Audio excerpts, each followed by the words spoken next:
Okay, we'll do the intro. What's up, El Paso? I'm back here. It's my first episode back since break. Just starting my live feed on Facebook. We're waiting for the guys to get rolling on the audio for the podcast. But you can say hi to Chef Rulis, Chef Santi. Thank you guys so much for joining me. And like I said, just a couple minutes, guys. Bear with us till we get it. And we're, by the way, we are live, so you already started. Okay. On Facebook? Yeah, I can hear you. Yeah, it's up. So you guys can talk and stuff. All right. So, if you guys have any questions during the podcast, just go on comments below, and I'll go on and ask the chefs and get those answered for you right away. I'll show you what's happening over here behind the scenes. So you ready? And we're recording there.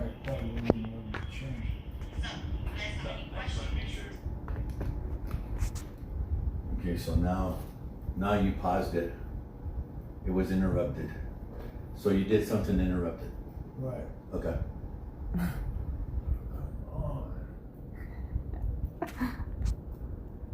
Technical difficulties. Again, this is our first episode back in a year and a half, guys. We took a break, obviously, due to the pandemic, and we're back. Basically, what I'm going to do is invite a bunch of different local businesses and artists in to just do a deep dive on their business and give us all the information about them. Maybe you learn about new restaurants or establishments that you've never been to before, or maybe it's been a minute since you've been there and you're like, oh yeah, I need to go back and support those businesses. This is where we're going to get all that info. Just a couple minutes.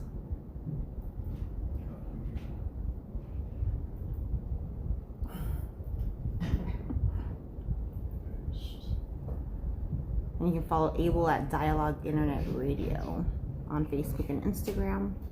That's where you'll also find the podcast on Dialogue Internet Radio on Spotify. It's basically like his channel, and then you'll find the Annie's Adventure Show under it. And I'm going to be working on figuring out how to get a Spotify station, so that way I just have an Annie's Adventure Spotify station. You guys can find them there too. So I'm going to do the intro, and then I'll just point to you, and we'll go. All right? Okay, sounds good. Because there is a small delay of about 8 to 11 seconds. Okay. Oh, okay, from the... Okay? All right. So let's keep quiet for a couple seconds. Ready?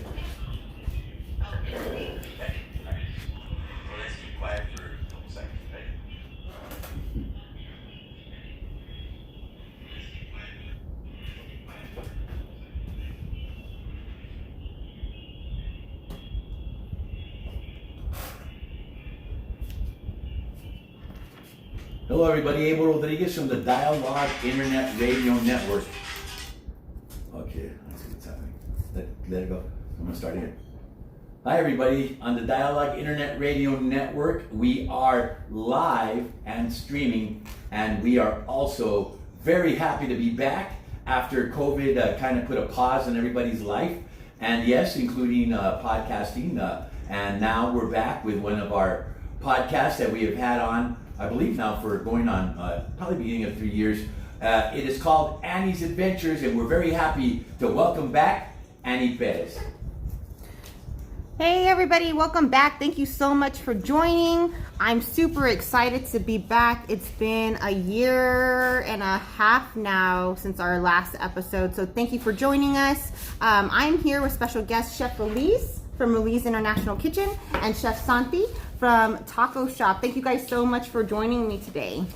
Always a pleasure. So basically on my podcast, what I like to do is I like to start off with a marketing question. I'm in marketing. I work at Leo Marketing. If anybody is out there and needs any of the services, please reach out to me. I'm happy to help you. We are a local full service agency, and we can help you by brokering deals for TV, radio, billboard, print, and OTT at no cost to you, to social media, websites, video production, graphic design, photography, SEO, Google, and more. So reach out to me if you're interested in that. But I do like to start off asking business owners what works best for you in marketing that you found, and do you have any tips or suggestions for business owners who are starting out or looking to grow, anything like that? I'm gonna let you guys take it away. Chef Rulis? Thank you for having me. First and foremost, it is nice to be out and about. Yes. Without face masks and all that good stuff. I know. I mean, marketing, I I think the most important thing is social media. It's free, but you should be boosting some posts and doing some Facebook ads, depending on the market that you're trying to reach. My natural demographic, about half of it is 65 and older. So I do have a lot of things going on through Facebook because that's where the majority Yes. of my clientele Yeah. are at. And for the other half, it's divided up into, pretty much all the different demographics that there are. And I use Instagram for that as well. And the use of the the use of the website. So the internet, social media, all that stuff was very important for us. And we continue to do that. Awesome. Post-pandemic. You guys also use social media influencers as well, because you've done like some brunch parties and invited them out, and so that's I do like to mention that just because I always say you want to be where the people are, right? And so if we want to be in front of these different foodie pages or different influencers who are showing the town and different businesses, I highly encourage using them. And you do yourself use them as well. Yes. Okay, yes. awesome. Yeah, we did a big event prior to launching the brunch. So we invited influencers, we invited some people from the media, and we had a special private event for them. And we did see our number of followers go up, and it was a great launch, and we're still doing very well with the brunch. So Awesome. It works. Awesome. And do you have any tips or advice for business owners? This is not a trick question. Well, I mean, if you've been in business, you have to evolve. I think the market has changed, and we are now having to do a little bit more, at least on the restaurant side. We have to do a little bit more just to make sure that people feel safe. Right. So in our industry, I think safety, hygiene, how clean your place is very important. And that's really what people are looking at. I think when people walk into a restaurant nowadays, they want to make sure that one, it's clean, and that they feel safe and secure. 100%. Yeah, I agree with that. Yeah. Awesome. Thank you, Chef Santi. No, I mean, I want to tag on with the same thing. It's Okay. just like a lot of like having to do with like your social media and things like that. If anything, the one thing I would point out is that when you're writing posts like for your business or anything like that, like you have to really watch the way you word things, and not just that, it's that you have to write in a way that it seems like you're talking like directly with people, where it doesn't seem like an advertisement. Because like when people start reading how you write, and if you write too much, like you're writing like for an old school like 90s like ad on a magazine, people are gonna read that and like just tune it out. Like, Yeah. it's just another Another ad. this is another ad. But when you write in a way that seems like you're building a community, people feel more invested. People Yeah. feel like they know that you're not just another chain. They understand that you're a neighborhood spot. Like this is like you're doing it for the people that are there. You're not doing it for a grand audience. You're not like trying to like Right. And I do like that, because I noticed some of your posts where you'll be like, hey guys, like, If anything, like me and Chris have like always been very hands-on as owners. Like Yeah. whenever we write anything to like address a certain issue within Right. the community or like the restaurant, like we always like sign it off with like our names so that people know who they're talking to. exactly. And like I said, at the end of the day, it's like knowing how to write so that people feel like it's not just like you're another face in the crowd. You write it so that people feel like you're writing it to them. Connected, Yeah. connect with them. Yeah. You're building an audience. You're not saying, hey, this is what it is. That's it. Right. Awesome. Perfect. Well, and do you have any? Well, that's basically it. We said social media, and then to talk to your audience as if like you're actually talking to them, not just trying to sell them. You're not talking at them. You're talking with them. Yes. Awesome. Okay, great. Well, let's go on and start with Chef Rulis and International Kitchen, the Rulis International Kitchen, excuse me. How long have you been around now? 13 years. That's so freaking awesome. I remember your first location downtown. You guys are so nice. You let me post some of my photography up, Yep. which was freaking awesome. I moved back in 2006, and like I still to this day speak very fondly of your mother's oatmeal, and I wish it would come back to the menu because I would go like all the time for that. It's so good. But yeah, so and now you're on North Mesa. You guys are, of course, with COVID, everybody had to start doing things a little differently. So I'm just going to let you take it away. I just want a deep dive of your business, who, what, when, where, your why, all that good stuff. If you have any events or anything like that going on. Yes, well, COVID changed up, a lot of things, and so our key demographic, 50% of our clientele is probably 65 and older, and so we saw our business drop by over 50% right at the beginning. And right now that things are starting to get back to normal, we still are only at 14 tables, down from 26. Okay. And so they're still 6 feet apart. Everything is still at 6 feet apart. We will be putting a few more tables back, but our new normal is probably going to be only 19 tables. Okay. Because we are going to keep a little bit of distance between the table, a little bit of space between the table. Again, I think it's just because our demographic feels safe having that distance, having that space.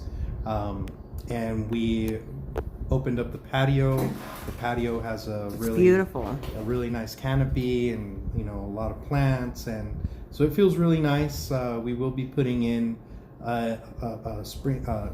sprayers, the misters, pretty soon, so we'll be able to enjoy it a little bit more.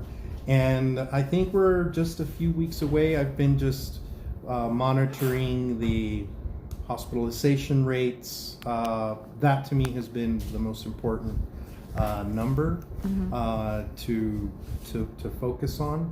And our hospitalization rates are down, and I think we'll be good to expand our capacity and then our hours as well. Okay, probably cool. in the next couple of weeks. Awesome. Probably right after the July 4th holiday, we'll get some tables moved back in there, and we're still going to keep some social distance there. And our brunch is new.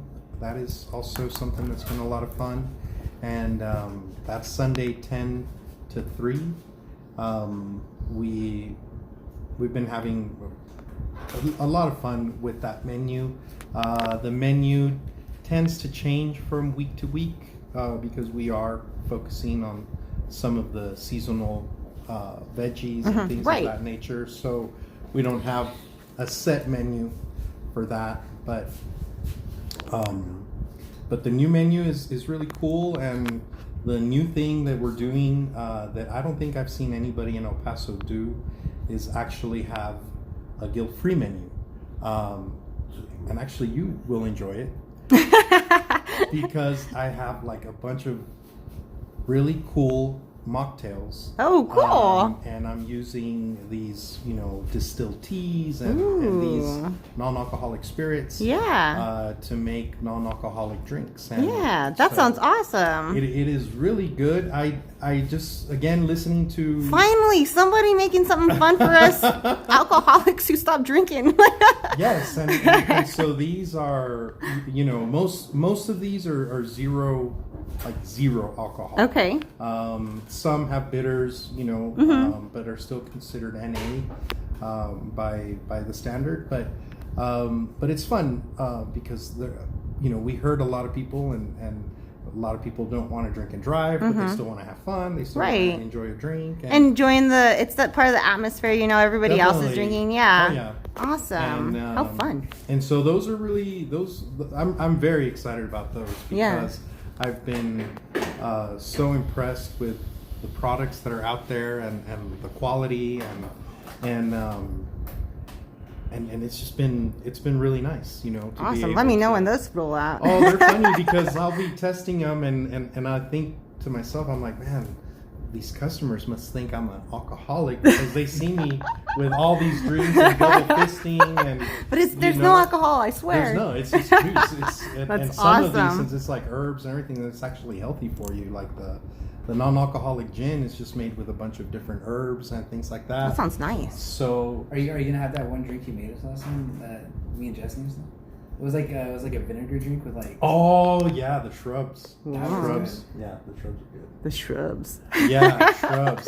So and these drinks are very old. I first heard about them probably in 2017 at the food show in New York at the National Restaurant Association, and a shrub is just a little bit of vinegar with simple syrup and soda water. And Vinegar. That's really good. Wow. Yeah. Well, I mean, the vinegar that I gave these guys when we were hanging out, I think it was like a blueberry. it was a blueberry, What? and then there was. They have flavored vinegar.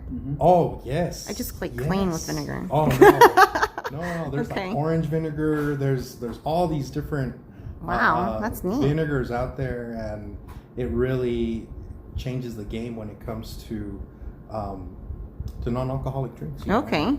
And sometimes you just, I enjoy the taste of cocktails. I enjoy the taste of beer, but I don't necessarily like the buzz. Yeah. Like Yeah. I don't know. I'm older now. So. Right? Well, I got how many? 12 years of sobriety next month. So yeah, it's cool.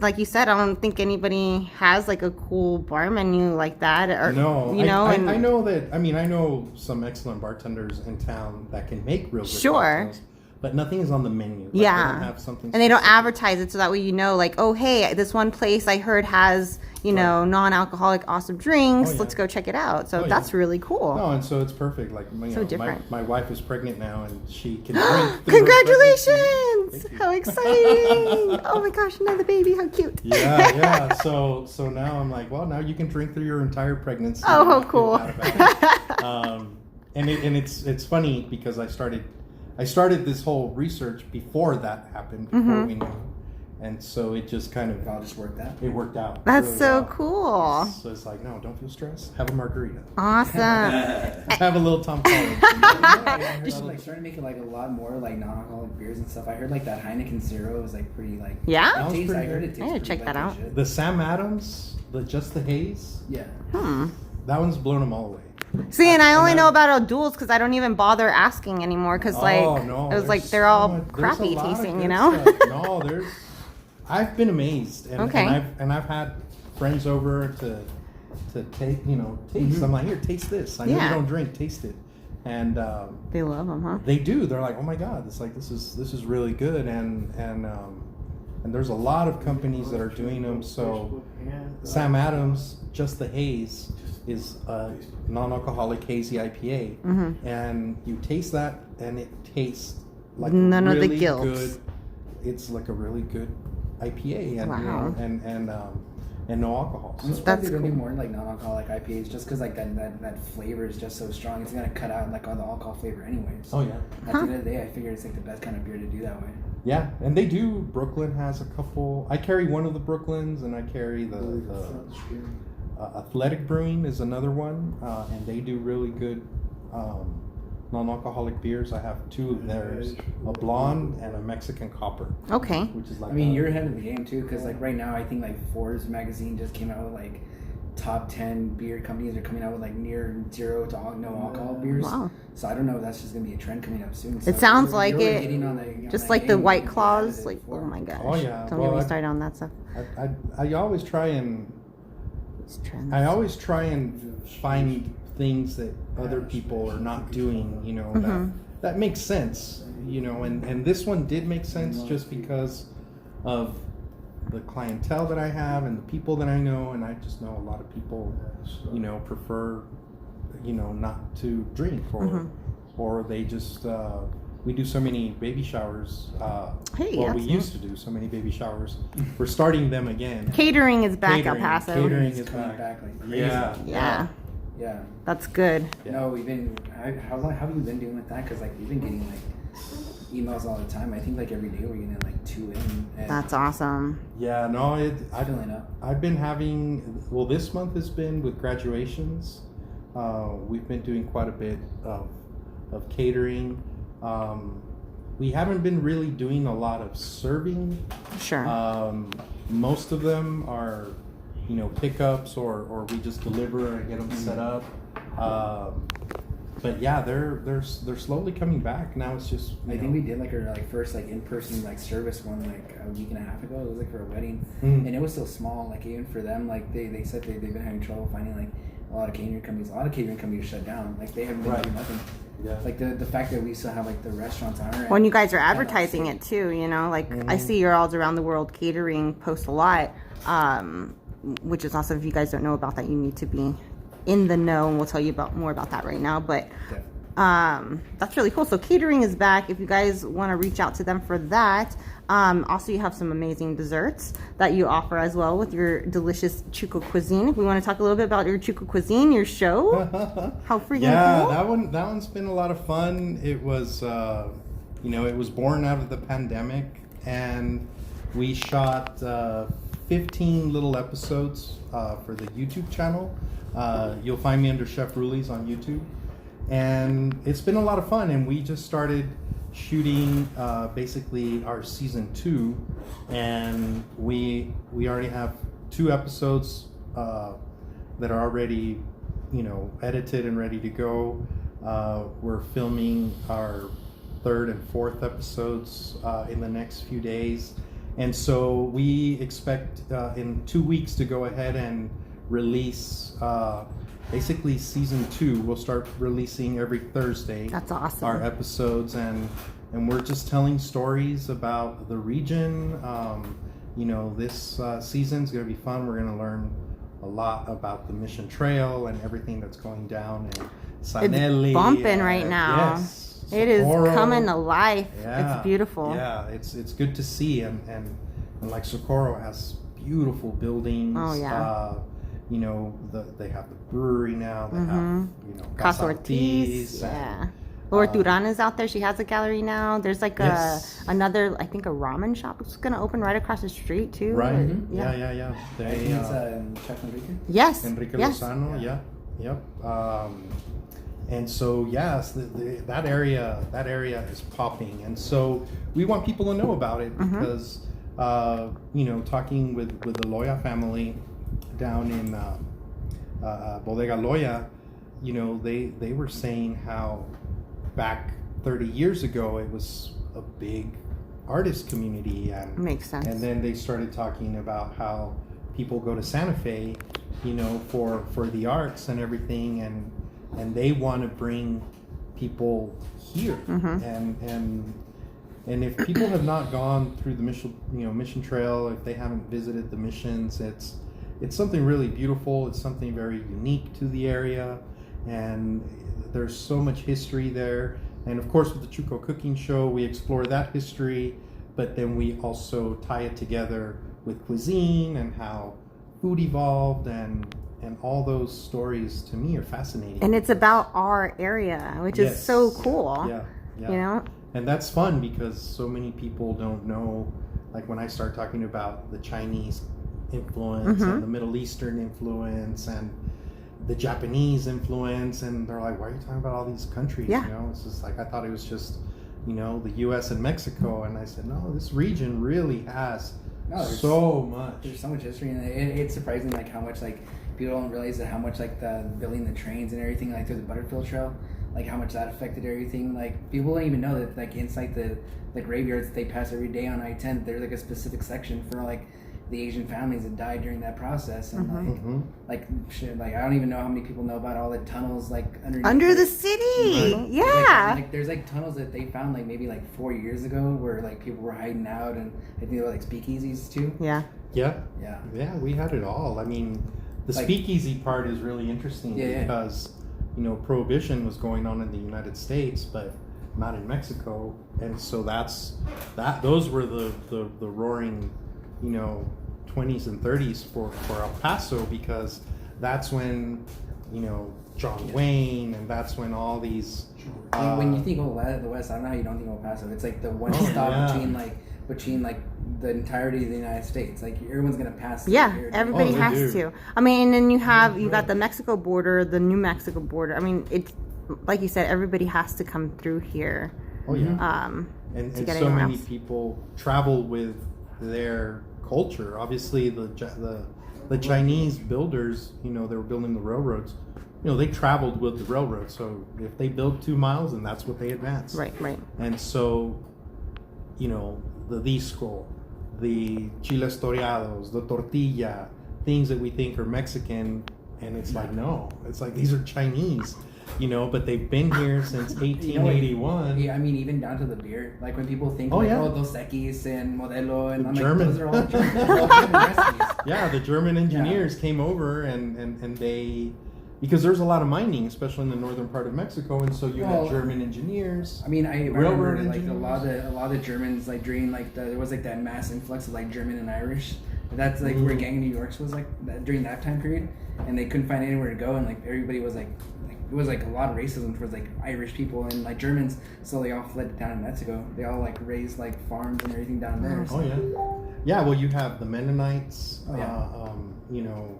That community is like so ingrained. I mean, if you listen to the music from this area, it's all polka. Oh yeah, it's polka. It's all polka. We were talking about this yesterday. That there's actually on Monday that there's so much. People don't realize how much of the El Paso, Juarez area is such a melting pot of culture. Mm-hmm. Oh, it is. It's got everything. Pretty awesome. Oh yeah. Yeah. It was my stepson the other day said that he wanted to go to Germany to eat an actual bratwurst. And I was like, well, why don't you go down to the sausage factory? Yes, I love that place. And I believe Mike is the owner. And I was like, and he's German, and he's been making sausages for like 30 years. Yeah, it's legit right down the street. You don't have to go. You can just go here because we have some. I was talking about it with some like older military gentlemen. I don't know if you remember. There used to be like. It was before like the German Air Force left. There was like a German club. The German pub. Oh yeah. Like it was on Fort Bliss. Okay. And I remember when I was a kid, my dad used to take me and like literally it was just nothing but German soldiers. Like there was like some old like German grandma on the back making schnitzel like from scratch. It was like the only place. It was the only place on base where you could like smoke inside. And it was like the weirdest experience, but it was it was a way to like find out like cultural things when I was a kid. And I was like, nice. Yeah. And I don't even have it anymore. And I like that's like one thing I miss. Like when they used to.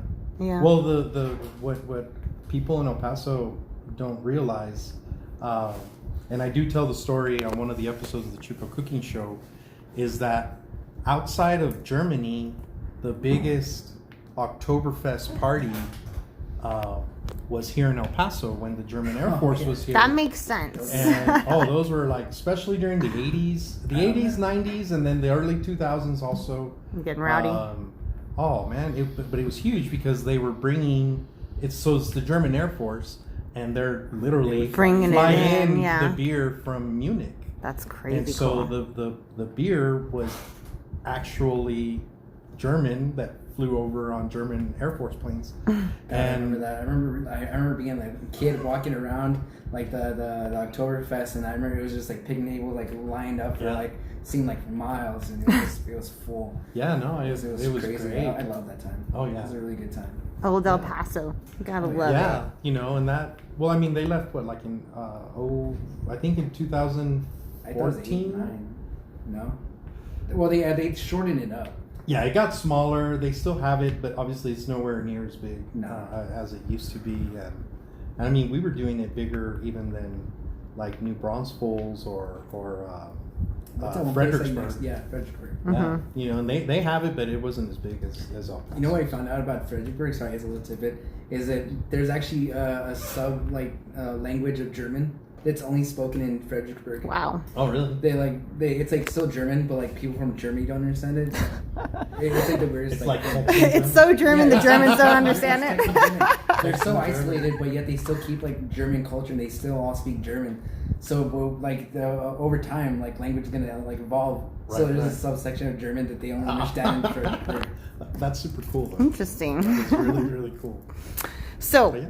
So we got the Chuco Cuisine, your show's coming up, and that starts on Thursdays. It's coming this Thursday?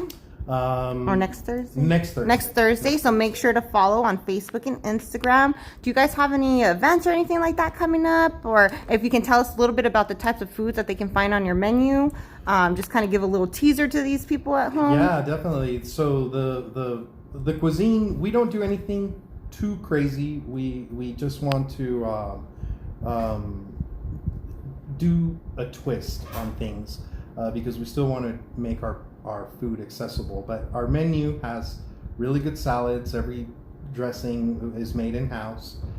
We have our pizzas, and we have like our traditional pizzas, and then pizza al pastor, Mexican pizza. But it's not just regular pizza. Right, it's you got well, the we do brick have some oven. of the regular stuff. You want to No, get but a you got like pepperoni, you don't have just like a regular oven. You got like yeah, it's a brick oven. Yeah, I mean, it's, like real deal. it's super old. Yes. It's it might be the oldest. I don't know if the greeneries is older than ours, but Okay. But all those years, the stone just gets it gets seasoned, and so Okay. there's a flavor that's being imparted because That's we're cool. cooking with wood and things like that. So we have pizzas, we have tacos. I've been featured on Tacos of Texas in Yeah. the book and in the web series. And just by this like little guy, like not many people know of him, right? Oh yeah, Guy Fieri. Yeah, you know. that guy. We still the most awesome thing about So being on cool. Triple D is all the people that come in from out of town. Yeah, And we've had people all the way from London That's amazing. that were vacationing, and this was during it was December 2019. They were traveling from the West Coast, basically all the way down I-10, and then they were gonna head up 95 to North Carolina, but they were stopping at every city and eating where Guy ate. Oh, cool. And that was their vacation. The ladies' parents lived in Asheville, and so they were traveling cross country, eating at all the places where Guy Fieri had visited, and they stopped in El Paso one Saturday evening, and we met them. And so to me, that's really, really cool that the show is seen overseas, and Well, people and from we've all done- over the world are trying your food. That's Yeah, awesome. Yeah, it's cool.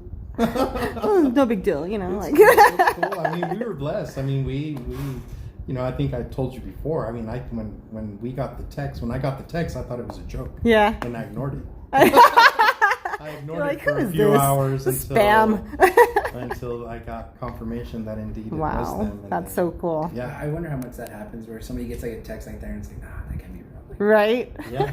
Well, I'm sure it happens just because it is. I mean, It's that's surreal, how it right? happens. Yeah. It's like someone gave them my phone number, and then I got this random text from this random area code, and so of course I was like, no, this is a joke. This is spam. Someone's phishing. That's so cool. Yeah. So so we've been having fun with all those things. Being featured on that show. We have our own page on the Food Network site, which is really cool. You can now see the entire episode online. You don't need a special app or anything anymore. It's just on the website. Go to foodnetwork.com and search for Rulis International Kitchen on the search bar, and videos will come up, and so we have our own little page there. Very cool. Awesome. Well, everybody, please make sure to swing by El Paso's local family-owned and operated. You got your whole family there, which is awesome. Yes, You get to sometimes see the kiddos in there. It's very cool. Rulis International Kitchen, where are you located at? 4176 North Mesa, 79902. So we're Mesa right before you get to Executive Center. Awesome. Thank you so much. Is there anything else that we missed maybe we want to touch on? There's so much. There is so much. But follow me on Instagram, Yes. subscribe on YouTube and Facebook, and everything that we're doing, everything new, we post on there, so you'll be able to get all the info, all the lowdown. Awesome. Thank you so much, Chef. I appreciate it. Oh, it's my pleasure. Thank you. All right, Chef Santi. Yes. We got the taco shop.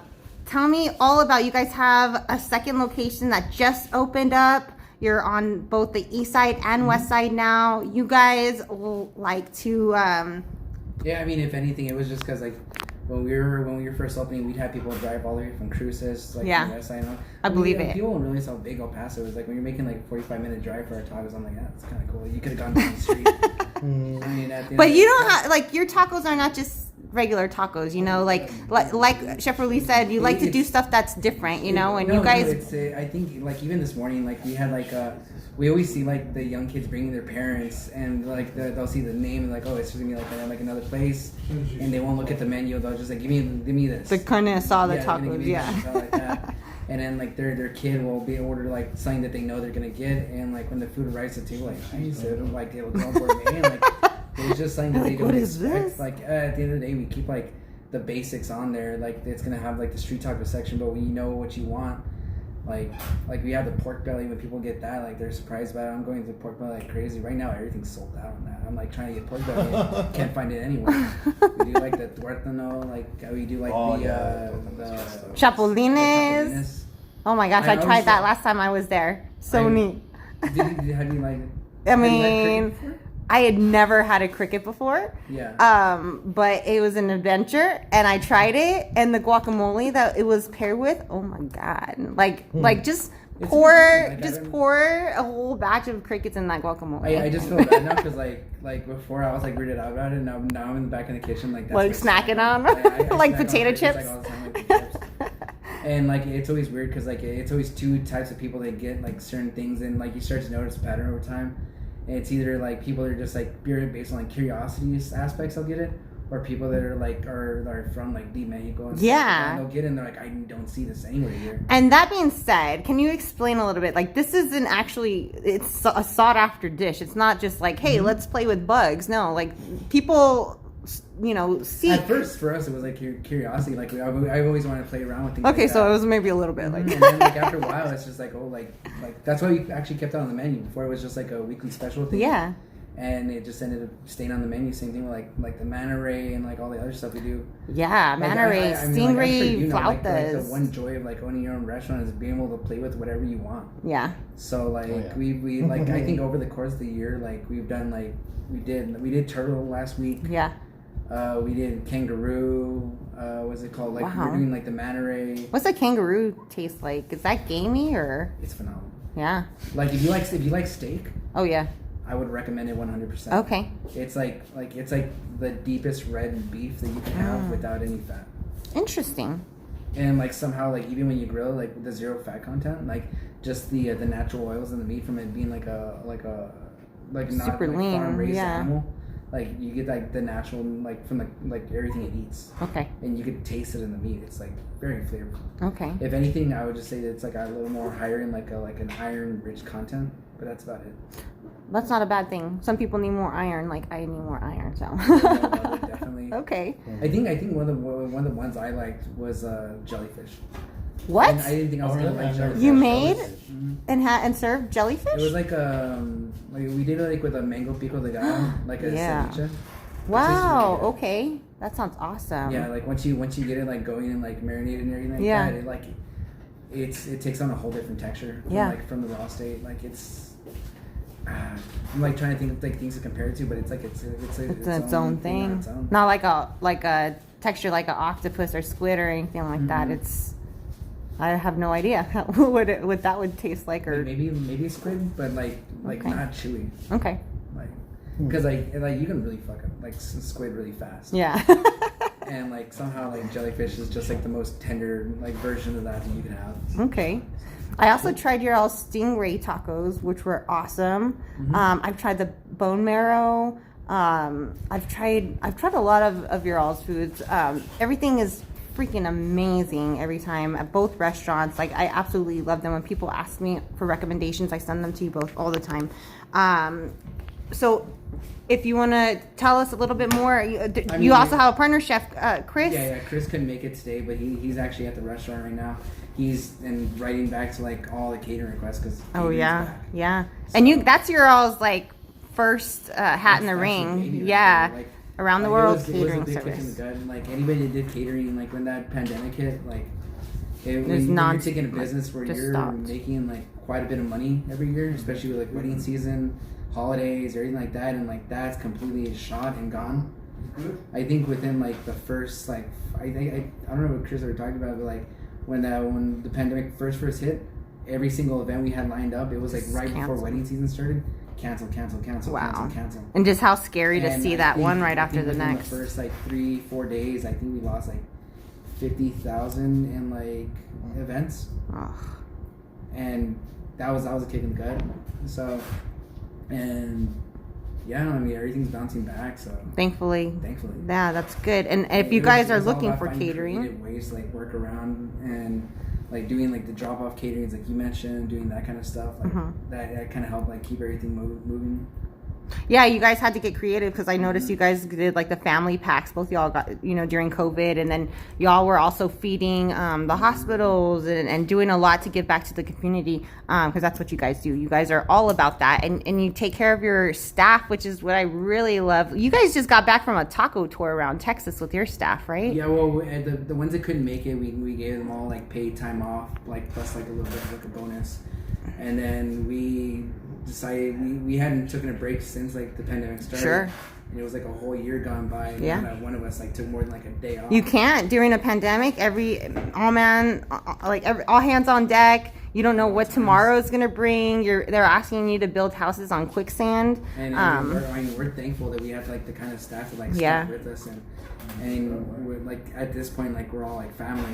Yeah. And it was nice. It was like we took the week off. We went to like I think 11 different cities. And it was like breakfast, like That's so cool. tacos, like breakfast, lunch, and dinner for like Sounds days, pretty days, perfect. days. It was nice. It was like it was trying to find something like different from every region, take little tidbits from here and there. Sure. And Research. honestly, like when it comes to like social media, like being able to talk to like other chefs like in different parts of the country and different parts of the state, like it's an easy resource. Like it's good to help expand your palate and your ideas of what you can accomplish in a kitchen. Right. When you talk to different people. Like I don't know if it's the same thing for every other industry, but like it's nice to like search out like different people, what people are doing in your field and other places, so you can bring that home. Right. And see what you could do differently about it. And that in general is what I like to tell people, because everybody wants to leave El Paso, move away when they're young, and they all come back, right? And I just tell them, go travel, do all that good stuff, but bring back what you learned. And implement it, or spice it up a little bit, throw some El Paso into it. No, exactly. And that's what we did like on the trip. Like we met up with like different chefs we knew in different cities, and it's like, hey, you know what, we're stopping at your shop, and then when we get there, it's like, hey, well, what do you like to eat in town besides your food? And then we check out a spot that we didn't eat. Oh, that's cool. On the date, Yeah. And it was nice. Like a lot of business owners and stuff like that. Like I just casually like, hey, you know what, we're doing this tour. Like let me talk to you about certain things. And we always end in conversations like what we're having right now, and just like how were things this year, like how things affected you. Yeah. Like, what did you do like to bounce things back, and like it's really great. I know some people like looked at our highlights and stuff like that, and they were writing us back like, hey, check out this spot, that spot. Oh, that's fun. So Yeah. it was also good. Got for everybody community invented. engagement. Like, Yeah, exactly. and I know a Engagement. couple of people that like they're taking off to other cities, and like they stopped to like check out what our highlights were, and said like, hey, what should I get at this spot? So Okay, that's awesome. So tell me, you guys have been open for how long? Like you guys opened and then the pandemic started, it's, right so away on we the east had- side. We had Gallery 3, and then we had the catering, and we were maybe like 6 months before everything stopped. We were building out the taco shop restaurant. After we came back from a trip, we had an idea for it. We started building it out, and like literally the week and a half after we opened, had a grand opening, everything shut down. I know, it was horrible. So like we didn't know what to do, and like I said, we essentially we lost the gallery kitchen, because like it would have been too much. Yeah. Like we didn't have access to our kitchen, nothing. Like it's a whole different ballgame when it came to hotels. Hotels completely shut down. Oh, yeah. Service for those kind of things completely shut down, and at the end of the day, like they still want their rent. It's just like, like if I can't operate, how do you expect it? So we ended up having to shut that one down, and if it wasn't for the community giving us a shot, even though we had just opened taco shop, like we would have been like screwed. We wouldn't have nothing. Yeah, and that's what's awesome about El Paso is once they know, they give a lot of support. You know what I mean? And I mean, you guys sell out on the regular. Well, you know, we've always been like really grateful about that, like about how much like community like really like reaches out and helps out and like everything like that. I know some people have told us like, hey, you know what, why don't you just make more food, or why don't you do this? But at the end of the day, like I like doing small batch cooking because I can control how everything tastes. I want to make sure that you come here like a month from now, 6 months from now, I want to make sure that that recipe is either better or at the same consistent level. Yeah. If it's not, then you're gonna go back and be like, oh, it's not the same anymore. And then once you have that bad taste in your mouth of something not being as good as it then was, you're not gonna go then back. You're not gonna go back. Yeah. At the end of the day, like consistency and making sure that things are like at the top that you can have them is gonna be the best. 100%. 100%. Consistency is key, and that's why, like with Chef Rulis, that's one of the major reasons why I love you guys, is because I mean, anything I order, I know exactly what it's going to taste like every single time. You know what I mean? It's tried and true. Same thing for you guys, but a lot of the places, like you said, yeah, you can just cook more food, but then it loses its integrity. You know, it's what it's supposed to be, or what the chefs wanted it to be. So that El Paso is why they do small batch. And small batch is nothing to frown about, because that's actually better. That means it's quality, just so you guys know. So you guys opened a West Side location. Yes. So brand new. Everything took off amazingly with Taco Shop. We figured like strike while the iron's hot kind of deal, and you know, covered two sides of town. We were actually talking about just going to another city completely. I think which you can still do totally. No. We actually were. We were talking to like real estate people, and I think San Antonio, Austin, and in Albuquerque. Albuquerque would be cool. Yeah. So like there was a lot of spots opening right now. Like everything's like really low rent. If anybody wanted to start, you have the leverage. Right now would be the time. If anybody ever wanted to start a business or played around with the idea of it, there's their tips and this tricks. would be the time. There you go. That's awesome. So you guys are located. Why don't you tell us both locations, where they're at, and how to find you on Facebook and Instagram? The east side location is going to be 1920 North Saragossa, Suite 114. The west side is going to be 145 Sunset, B300. So we're actually like right next to Silo Bar and Crave. Like we're actually right between them. Okay, where Aki Sushi is too, guys, in case you guys, because they've been around for a while there, and that's there in the substation off Doniphan and Sunset. I love that location so much. It's such a cool shopping center. It's beautiful. Location. Yeah, I like the fact that people a little weirded out that like the back of this restaurant like faces a main street, but at the same time, like when you pull into that area, it just seems like a nice like little plaza. Yeah. It's very pretty. It's really nice. It's like, and at night it cuts out all the noise from the traffic. When you're walking around that area, it's so peaceful. There could be traffic all around, but once you're inside that area, like it's dead silent. And your all's like both spots are so cool inside. I have to tell you, like they're freaking awesome. The local art that you guys have in there, your murals and everything. It's really aesthetically, it's gorgeous. Yeah, Christina M and Zion 1 did the ones on the west side. Yeah. And then David Madrid did her big one on the east side. Okay. Which we shortened up and made smaller in front of the kitchen. So I like the fact that we have like both like an open kitchen concept and stuff like that, and a new one. Yeah. It's really a pretty location. And you guys are gonna do awesome there. Then I already know the Northeast is gonna want you guys too. So somebody was telling us about the Northeast. Northeast is thirsty for stuff, man. You build it, they will go. That is true. I don't know why. I've been hearing a lot of people tell me this. Like, I don't know why like places don't open in the Northeast. Yep. And like right now, it's like really starting to blow up. Like especially with all the little water parks. Yeah. The community stuff that's going down. And it's prettier there. There's this new spot called Donuts and Boba. Oh my god. Yeah. Like, oh my god. It's worth. I almost went back 2 days in a row. I totally recommend it. Everybody check them out. But we're here talking about Rulis International Kitchen and Taco Shop. So is there anything else that we want to mention? I can't recommend these two restaurants enough to you guys. The foods that you're going to eat there are absolutely amazing, delicious, every single time.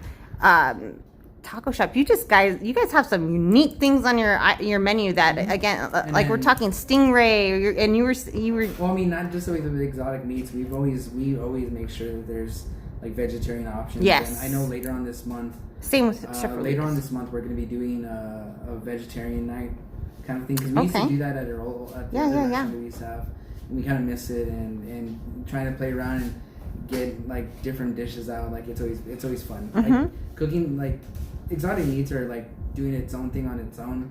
You're kind of doing it for the experience. Mm-hmm. But when it comes to like vegetarian cooking, it's more about skill. It's more about Yeah. like trying to get that flame down, making sure it can taste right, and it's not just raw vegetables. Another It's just- vegetable, yeah. It's more challenging to It- cook, plant-based and vegetarian food, and like you said, it takes skill. Mm-hmm. I told a vendor, a meat vendor, who said, "Oh, well, you can't have the ribeye because the ribeye is already promised to another restaurant."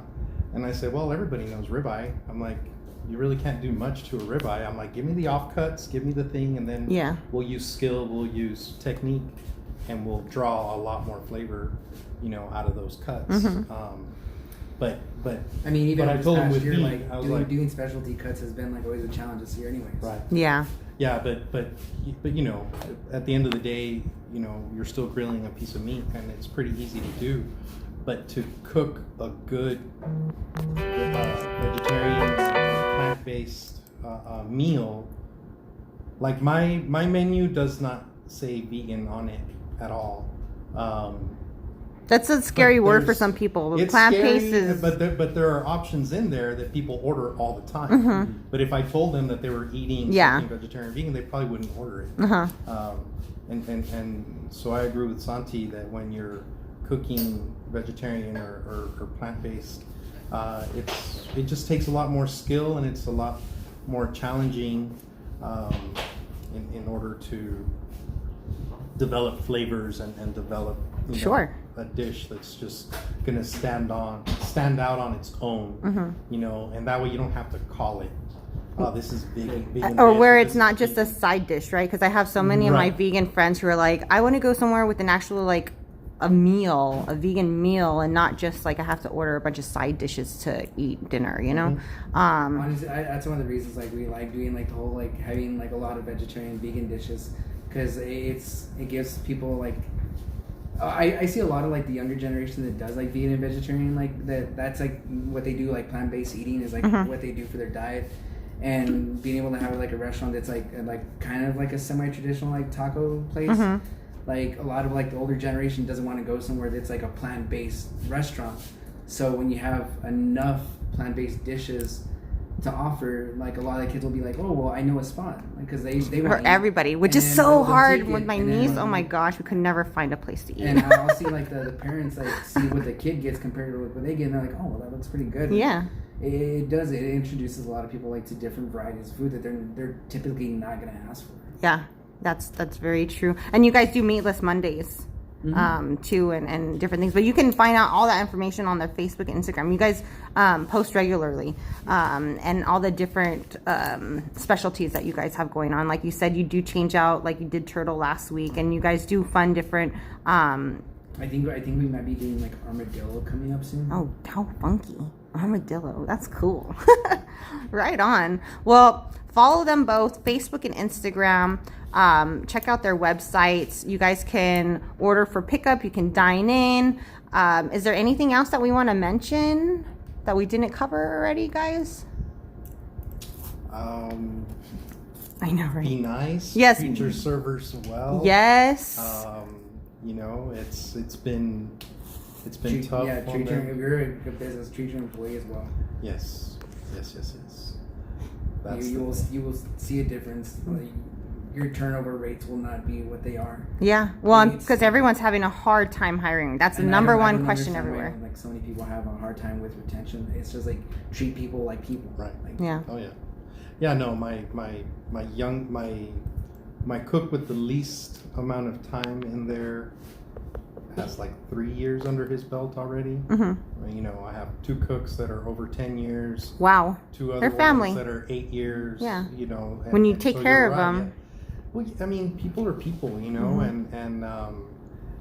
I don't pay anybody minimum wage, and for the longest time, we were just sort of breaking even because I wanted to make sure that the kitchen staff was was well paid, because I do realize from having interactions, you know, with these people that, you know, sometimes they need food stamps just to make ends meet, you know, and it's not that they're lazy, because they're working like 2 jobs, and these people are not lazy. I think just there's misconceptions out there, and people talk without really knowing The full story. The full story, and you know, child care was such a big problem. I mean, even for me, you know, like, you know, once my child's daycare shut down, it's like, what do we do now? Or even before, like, it's so expensive. It is expensive. You know? It is expensive. So, some of these yeah. people are working. I had one employee a long time ago. This was like probably 12 years ago, and she ended up, everything she was making, she ended up paying back in childcare.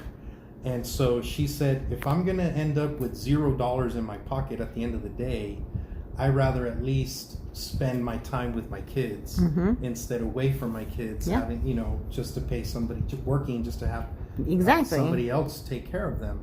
And I think that's a sad situation, and I think that that's something that most people, unless you're in this industry, people don't see. But in this industry, you see that. You see people, you know, that struggle, and I don't want to be, you know, someone that's there to exploit them. I mean, that's just wrong. And and so, yeah, I mean, my payroll's high. You know, my accountant, we barely got it under control. My accountant was always like, you're paying them too much, you're paying them too much. And I'm like, yeah, but, you know, but they need that money just as much as I do. Right. You know? And so, but yeah, you know, treat people with respect, and they will respect you back. And take care of your business, right? I mean, nobody is gonna love your baby like you love your baby, but if you take care of them, they're gonna treat it pretty damn close, you know? Yeah. Awesome. And you guys both offer awesome drinks too. We covered the food. You have craft beers and wine, and your non-alcoholic drinks are coming soon. And then you guys also have some really cool, like, adult Capri Suns, which are awesome, and vegan drinks and Dollar Frescas, like we do like nice little bags. And stuff like that. Like once it hits like Thursday, Friday, like I remember at some point, like my person working in the front would tell me, like, every Friday, like, people just come and get these, like, stocking for the up. weekend. Yeah. It's like, I'm pretty sure people are like pouring shots in them when they get home or something. Like, hey, whatever.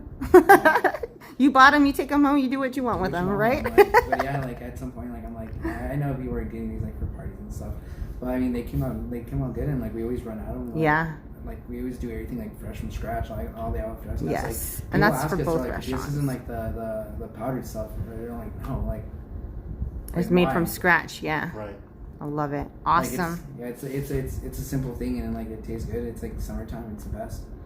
So love it. Right now we don't have our beer and wine at the west side location. Okay. We're working on it, but the east side we always have like a big selection of like craft beers and everything. Awesome. We try to keep like the majority of the craft beer like all in like the New Mexico, Texas like region. So. I love it. Awesome, guys. Please check out the taco shop and Rulis International Kitchen. Just so you guys know, we are looking for sponsorships for this awesome podcast. This is again the first one back, but we're booked till August. So if you're interested in being a guest or being a sponsor of the podcast, please let me know. Reach out to me. And thanks for listening. I appreciate it. Thanks for watching at home. We'll see you next week, every Wednesday at 4 p.m. Thank you guys so much for going local, and tell them I sent you.